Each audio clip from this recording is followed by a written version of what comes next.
Il avait juré qu'il serait présent au second tour. C'est un échec cuisant pour François Fillon. Et il faut dire que les affaires ont plombé sa campagne et lui ont sans doute coûté une victoire qui lui était promise d'avance il y a quelques mois. François Fillon a reconnu sa défaite hier soir et a appelé à voter Emmanuel Macron pour faire barrage au FN. Comment a-t-on vécu cette déroute chez lui à Sablé-sur-Sarthe? Reportage de François Coulon.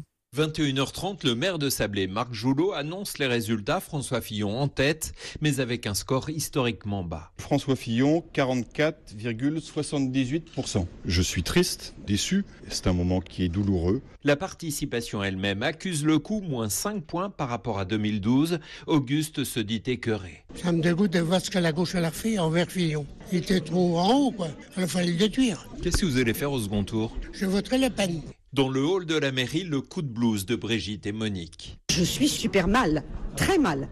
Je suis extrêmement en colère contre mes concitoyens. Je ne pensais pas qu'ils étaient aussi bêtes. Ils se sont fait manipuler par la démagogie au lieu de faire de la démocratie. Et si Fillon n'avait pas été un homme d'une telle valeur et si menaçant pour les autres, on ne se serait pas acharné de cette façon. Ça va être une catastrophe si c'est Macron ou même Marine.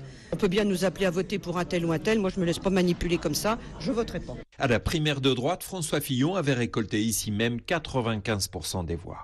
Sablé-sur-Sarthe, François Coulon, Europe. Et un comité politique du parti Les Républicains se tiendra tout à l'heure à 10h30. Il sera suivi d'un bureau politique en fin d'après-midi.